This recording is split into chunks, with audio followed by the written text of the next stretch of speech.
populaire et le théâtre. Il faut comprendre que jusqu'au début du XXe siècle, le théâtre est réservé à une élite qui peut se permettre d'aller en dehors de son travail du jour au théâtre à 9 heures, s'habiller, donner un petit pourboire aux ouvreuses, prendre sa place, louer sa place à l'avance. Voilà. Alors, il faut arrêter de se foutre du monde. Jusqu'au début du XXe siècle, même si on fait travailler les auteurs, les grands auteurs classiques à l'école, Racine, Corneille, Molière, Hugo, Beaumarchais, Marivaux, même si on parle de Beethoven, de Mahler, de Wagner, de Mozart, c'est se foutre du monde. C'est-à-dire qu'il a fallu le début du XXe siècle pour que, et du côté des metteurs en scène, et du côté des acteurs, un homme, un seul. Du côté des metteurs en scène, Louis Jouvet, et un homme, un seul, du côté des comédiens, qui est Lucien Guitry, le père de Sacha Guitry, qui a refusé de rentrer à la Comédie Française, et qui était le plus grand comédien de la fin du 19e.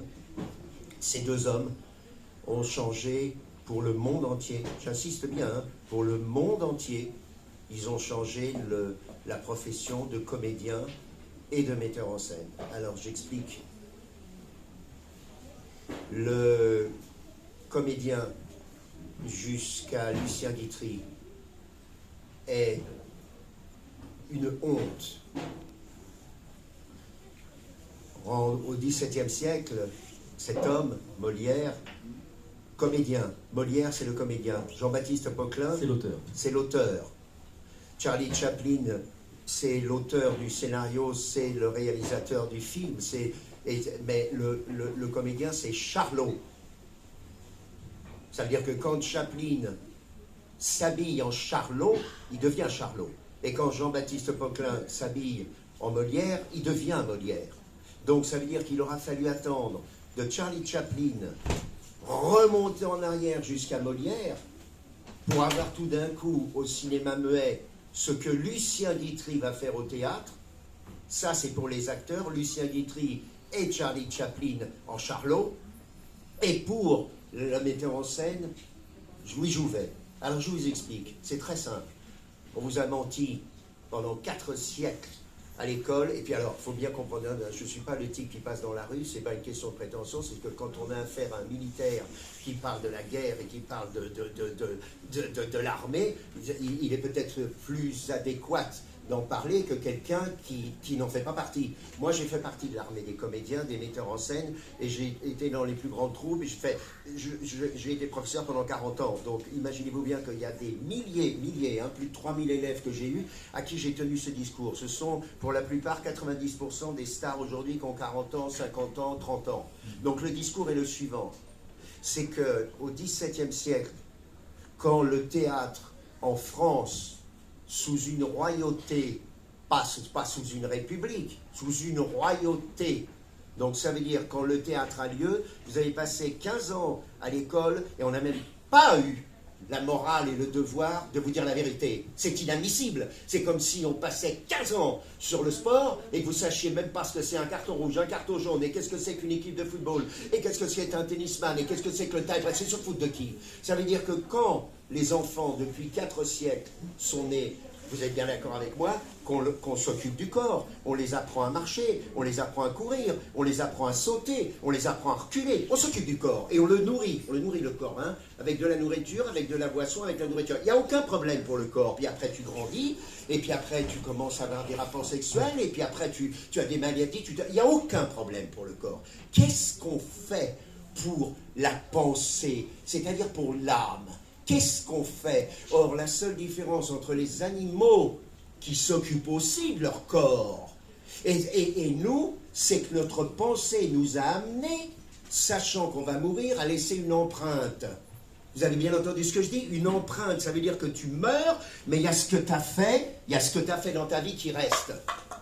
C'est fini. Et le type, après, il peut ramasser ce que tu as fait et il en fera encore un truc mieux. Et encore un truc mieux. Donc ça veut dire que ce n'est pas le corps qui fait qu'aujourd'hui, on a dépassé les siècles pour faire un monde ultra moderne et absolument extraordinaire.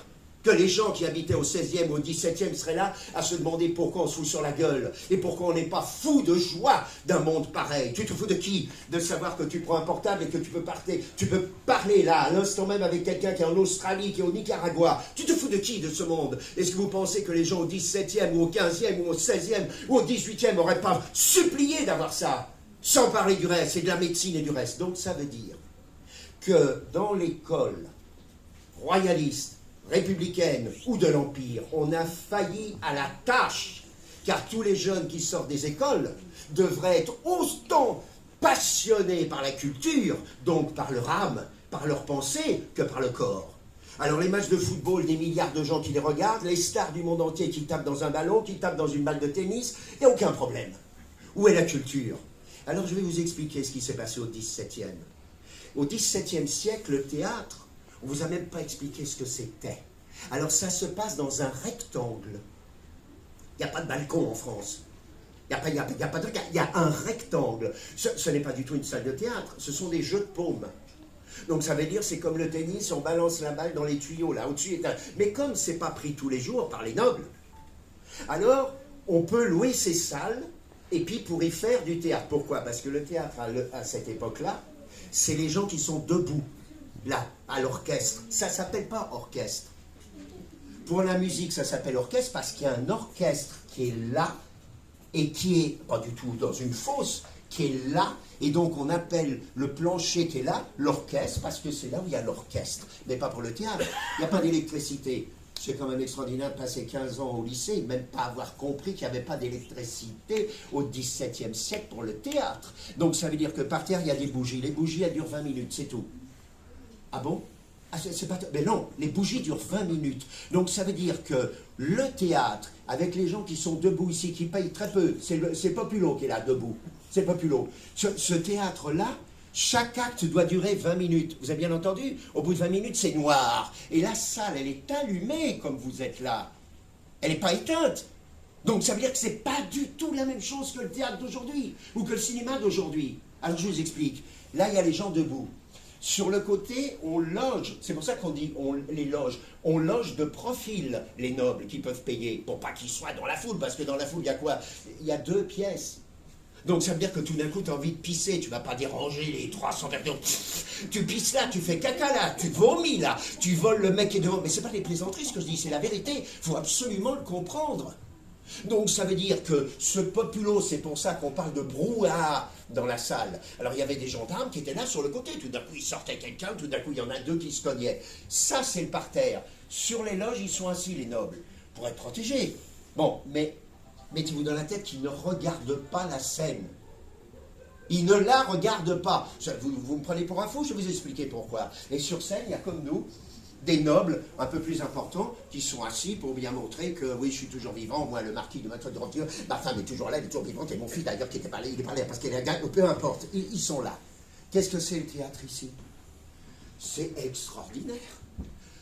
Comme les bougies, elles s'éteignent au bout de 20 minutes. Celle-là aussi, il faut descendre, il faut remettre les rampes de bougies, c'est une fortune. Et c'est dangereux, il faut faire gaffe. Des fois ça tombe, ça flambe, peu importe. Sur scène, il se passe quoi? Eh bien, je vais vous donner la réponse, c'était pas difficile, hein, comme si on disait que sur un terrain de football, il y a des coups francs, il y a des pénaltys, il y a des tirs, on n'a pas le droit de se tirer le maillot, on n'a pas le droit de donner un coup de poing. On est bien d'accord? Vous savez même pas d'ailleurs pour le football que quand le football a été inventé en Angleterre, ça se jouait comme du rugby, c'est-à-dire que tu n'avais pas le droit de passer la balle en avant, tu es obligé de courir et de la passer en arrière. Vous entendez ça? On vous a même pas dit ça. Et que tout d'un coup les Anglais, 3 types, on dit il y en a marre de tirer, allez on tire en avant, on peut aller jouer en avant. Et ils ont tout transformé. Comprenez bien, c'est pas pour rien que j'en parle. Ils ont transformé un sport qui était un sport d'équipe, puisque quand tu passes en arrière, tu es bien obligé d'avoir ton équipe. Tu n'es pas tout seul pour aller là-bas. Alors, ils l'ont transformé en un sport où c'est l'individualité. Tu fous le camp là-bas, je veux la balle. Tu prends la balle et tu mets le but. C'est moi, c'est moi, c'est moi. C'est tout à fait différent. Dans le football, on te parle de Messi, on te parle de Neymar, on te parle d'Mbappé. Au rugby, on te parle de toute l'équipe. Donc, sur scène, qu'est-ce qui se passe pendant les 20 minutes qui oblige l'auteur à raconter entre les 2 actes ce qui s'est passé, puisqu'il y a un quart d'heure pour remettre les bougies, pour remettre tout, pour les gens qui tout d'un coup sont sortis, sont revenus. Donc ça veut dire, On vous a dit au fait pourquoi on dit merde au théâtre? Extraordinaire. Tout simplement parce qu'on venait pas en voiture, on venait à cheval, avec les carrosses où chacun son cheval. Ça veut dire que les chevaux devant la scène de théâtre, ils faisaient quoi?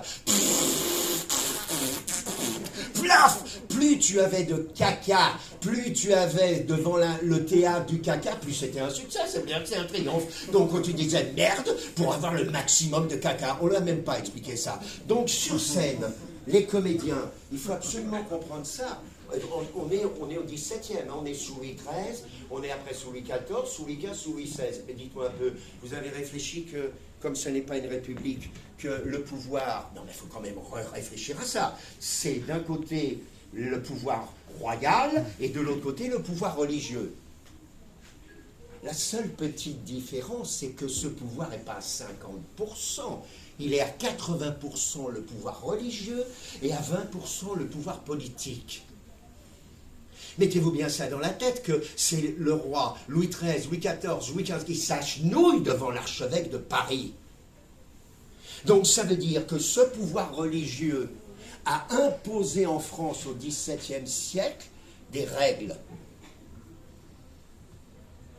T'es écolier, t'as ton professeur qui te dit les règles des 3 unités, apprends-moi ça. Pourquoi le professeur te dit pas cette ordurerie de règles des 3 unités? Sache-le pour savoir qu'est-ce qu'on a fait de criminel. Parce que les règles des 3 unités ont donc été imposées par la religion.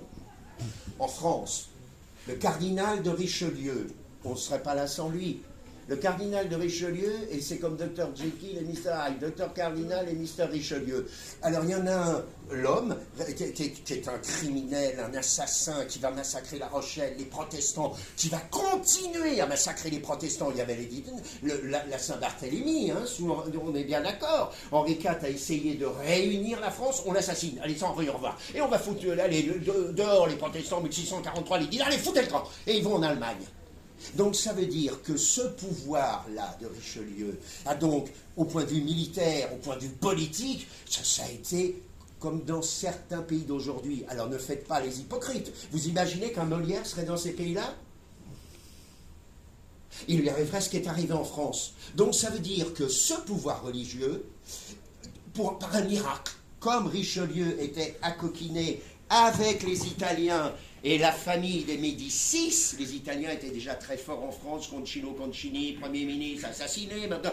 Donc ça veut dire que quand il est revenu Richelieu avec les Médicis, Marie de Médicis, Catherine de Médicis, c'est pas n'importe quoi, reine de France, il se trouve que ce Richelieu, Dieu merci, 50% c'était le militaire, 50% c'était l'artiste. Il était fou, il voulait absolument faire la Renaissance française.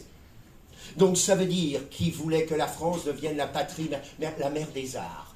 Donc les Italiens, comme au moment de Léonard de Vinci et de François Ier, où on kidnappe Léonard de Vinci pour l'amener en France et l'appeler Léonard de Vinci alors que c'est Leonardo da Vinci. Non, il vient en France, c'est Léonard de Vinci. Comme Giambattista Lulli, en France ça sera Jean-Baptiste Lulli, avec à la française en plus le nom. Donc ça veut dire que le cardinal de Richelieu est cet homme absolument extraordinaire à 50%, qui tout d'un coup va instituer l'Académie française pour célébrer les auteurs, les écrivains, qui va célébrer aussi une autre façon de peindre et de montrer l'imaginaire, pas seulement des corps d'anges sublimes, de beauté arienne, blonde, etc. Il va vraiment se battre, et puis pour le théâtre, alors c'est le seul problème, c'est que évidemment il impose ces 3 unités. Je vous signale que 50 ans avant, en Angleterre, où nous ne sommes absolument pas dans un régime où la religion couvercle la politique, c'est le contraire. C'est pour ça que les Anglais se sont libérés de Rome. Donc ça veut dire qu'en Angleterre, on ne vous l'a pas dit, il n'y a pas de censure. J'ai pas entendu, il n'y a pas de censure. Ça veut dire quoi? Ça veut dire quoi?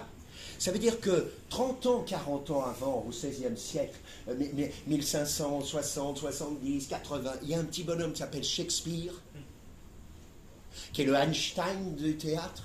Et ce Shakespeare, il écrit des pièces. Pas du tout en alexandrin, il n'a pas besoin d'écrire en alexandrin, vous allez comprendre pourquoi. Il écrit des pièces. Or, le théâtre, en Angleterre, contrairement au théâtre en France, est un théâtre ouvert à tous.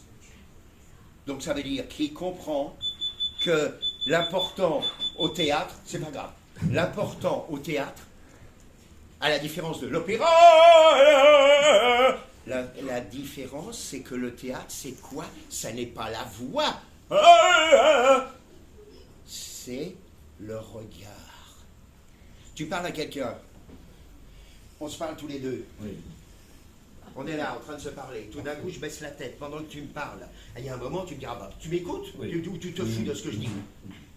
Ça veut dire que Shakespeare, et c'est la scène qui s'est passée entre lui et Ben Jonson, un autre auteur de son époque, il s'est dit, je veux qu'on voit le regard, je veux qu'on voit le visage, l'émotion, elle n'est pas dans l'oreille. Je veux qu'on voit la peau rougir, blanchir. Le texte n'est que la projection de ton âme. L'écrivain, il écrit. 150 000 personnes lisent le livre. Il y a des personnages là-dedans. Et qu'est-ce que c'est tout d'un coup que comprend Shakespeare? C'est qu'un acteur, qui est un artiste comme un peintre, il peint les sentiments au lieu de peindre des couleurs. C'est qu'un acteur doit transformer ce personnage en rôle. On donne un prix pour le second rôle, on donne un prix pour le premier rôle, pas pour le premier personnage ou le second personnage, ça s'appelle un rôle. Donc ça veut dire que Shakespeare comprend que tout le théâtre doit voir le regard des acteurs, doit voir le visage. Et comme il n'y a pas de censure, eh bien madame, chez Shakespeare, on voit Jules César se faire assassiner devant vous, il tombe. On voit Roméo et Juliette s'empoisonner devant vous, il meurt. On voit Falstaff se bourrer la gueule, de vomir et dire des insanités. On voit Petruccio dans La Misère apprivoisée se mettre sur son sexe les fesses de Katharina et le texte est sans ambiguïté. On voit tout. On voit le lynchage, on voit tout. Excusez-moi, hein, on dit tout chez Shakespeare. Et puis alors chez Shakespeare, non seulement on voit tout, et comme c'est la vie, et qu'il n'y a pas de règles, et qu'il peut aller dans tous les sens, t'as tout d'un coup une scène où c'est 30 ans avant, t'as tout d'un coup une scène où c'est 10 ans après, t'as tout d'un coup une scène où il y a un mort mais il revient, il est vivant, tu as le flashback, t'as tout. Et puis tout d'un coup t'es dans un palais, puis tout d'un coup t'es sur une île, puis tout d'un coup t'es sur un champ de bataille, et c'est Shakespeare. Sans Shakespeare, c'est fini. Tout ce qu'il y a là, à la poubelle, ça n'existerait pas. On est au XVIe siècle. Et bien Richelieu a tout simplement l'idée de dire, oui. Écoutez-moi bien, tout se passera en un jour, en un lieu et avec une seule intrigue. Vous avez dit, qu'est-ce que ça dit? Tout se passera en un jour, en un lieu et avec une seule intrigue. C'est fini. Ça veut dire que jusqu'à Victor Hugo, dans le deuxième tiers du 19e, parce que lui aussi il a eu la censure, puis il en a eu marre, il s'est cassé. 3 siècles où à cause de la règle des 3 unités, tous les milliers, bien entendu, hein, les milliers de pièces, il n'y a pas de cinéma, il n'y a pas de télévision, il y en avait tous les jours du théâtre. Les milliers de pièces, c'est à foutre à la poubelle. Il n'y a pas un seul auteur en dehors de ma main. Corneille, Racine, Molière, les 3 révolutionnaires du 17e et Marivaux, Beaumarchais. C'est tout, c'est fini, c'est terminé. Et quant au 19e, il n'y en a qu'un. Hugo et Musset, on ne les joue pas. On ne les joue pas, on l'interdit, ça sera joué après, à la fin du 19e. Donc ça veut dire que des milliers de soi-disant auteurs dramatiques, acteurs ont été nuls. Nuls. C'est comme si vous aviez des matchs de football où pendant 3 siècles, on fait, voilà, on fait cela. Non, parce qu'on n'a pas le droit de se bousculer. Alors, on fait comme ça. Et puis, il ne faut pas dire, tu es où, là? Pourquoi on ne l'a pas dit aux élèves? On a fait pire. C'est-à-dire qu'on leur a fait croire que quand on a une pièce de théâtre, avec donc les personnages, ils seront les mêmes pendant 10 siècles. Ils ne changent pas ce qui est écrit. Mais quand vous lisez les répliques sur les personnages, comme d'un roman, si vous voulez les interpréter, vous y ajoutez quoi? Alors, comme on vous a éduqué n'importe comment, vous allez dans les loges après la représentation, et la seule chose que vous trouvez à dire aux comédiens, c'est « Quelle mémoire, putain, quelle mémoire !» Parce que le pianiste qui joue son piano, il n'a pas de mémoire. Il a des milliers de notes, il les joue sur partition, il n'a pas de mémoire. C'est se foutre de qui? C'est tout simplement parce que le pianiste On considère que cet instrument qui est... Il dit pas un mot, il bouge pas, hein. Oui, mais le pianiste le rend sublime, son piano, avec les touches noires et blanches, et les pédales qui font l'émotion qui continue. Dites donc, c'est se foutre de qui? De considérer que ça, c'est pas un instrument. Vous foutez de qui? Les responsables là, de l'éducation. Vous foutez de qui? Ah oui, évidemment, c'est pas seulement un corps pour marcher, sauter ou bouffer. C'est un corps qui pense et qui a une âme. C'est un instrument. Et cet instrument, pour le jouer exactement comme toutes les notes du piano, il y a toutes les notes de sentiment. Il n'y en a pas 3 des sentiments. C'est-à-dire que le do qui est ici, là, dans les graves, c'est la tristesse. Mais le do d'après, c'est la mélancolie. Et alors le do d'après, c'est le désespoir. Et vous voulez que je continue comme ça sur les milliers de sentiments qu'il y a? Et vous croyez qu'un acteur, c'est un imbécile qui fait comme ça, lui, il vient? Non, monsieur. Un acteur, c'est quelqu'un qui, pendant 3 semaines, 1 mois, se fait engueuler par le metteur en scène parce qu'il n'est pas sur la bonne note. Il n'est pas sur la bonne note du sentiment qu'il faut dire par rapport à l'émotion qu'il y a. Non, c'est pas... Voilà, tu l'as, tu le gardes. C'est se foutre de qui de ne pas savoir ça? Eh bien, il se trouve qu'au XVIIe siècle, quand tout d'un coup, ce gosse va naître, qui n'a rien à voir avec le théâtre, hein, lui, quand il va enfin faire du théâtre, il ne va pas supporter la façon, évidemment, dont jouent les 2 troupes royales payées par la royauté, et il va vouloir créer sa troupe pour imposer son style. Eh bien, c'est très simple. Ce qu'il a fait a été tellement extraordinaire que du jour au lendemain, tout le peuple, parce qu'en plus, il mettait comme écrivain, Poquelin, c'est pour ça qu'on dit le français, c'est la langue de Molière, il l'a mis sur scène. Il a mis sur scène les expressions de la vie, il a mis sur scène les gens de la vie. Tout il a amené le naturel, en fait. Oui, c'était exactement. C'était plus les empereurs, c'était plus les rois, c'était plus les reines, c'était le gars qui est dans ta rue à côté, c'était le commerçant, c'était le bourgeois là qui se prend pas pour de la merde, c'était l'avocat qui vient t'emmerder, c'était le valet, il les a mis sur scène. Et qu'est-ce qu'il a fait? Il n'a pas fait que ça. En tant qu'écrivain, c'est le seul qui a défié le pouvoir. C'est se foutre de qui? De penser que Molière n'est pas l'homme politique le plus important des 4 derniers siècles. Mais c'est se foutre de qui? Alors qu'il n'y avait pas un roman, il n'y avait pas un truc, il n'y avait rien. Où tout d'un coup, le valet, celui qui souffrait, l'esclave, le servant, gueulait et disait la vérité. Il n'y en avait pas. C'est se foutre de qui? Donc ça veut dire que les textes de Poquelin sont des textes aujourd'hui qu'il y faudrait d'être tués. Vous pouvez imaginer 15 pays où si quelqu'un faisait ce qu'il a fait, lui, c'est-à-dire défendre les femmes, c'est-à-dire défendre les femmes, c'est-à-dire défendre les femmes, c'est-à-dire les femmes parlent, les femmes refusent, les femmes contredisent, les femmes disent... Mais c'est fini, allez hop, t'es terminé. Par rapport à la justice sont des salauds, s'ils se retardent, c'est honteux, les procès, les magouilles, terminé, allez hop, liquide-moi ce mec-là. Et tous les sujets. Alors, pendant sa carrière, avec sa troupe, il a joui d'une invincibilité. On ne vous a même pas expliqué pourquoi. Tout simplement parce que pour la première fois dans l'histoire du monde, hein, c'est pas arrivé ni avec les pharaons, ni avec les autres rois, ni avec... Non, Louis XIV, quand il a rencontré sa troupe, qui était devenue à cette époque-là déjà la troupe de Monsieur le Frère du Roi, son frère, Louis XIV, en voyant une représentation que lui offre son frère de la troupe de Monsieur Frère du Roi.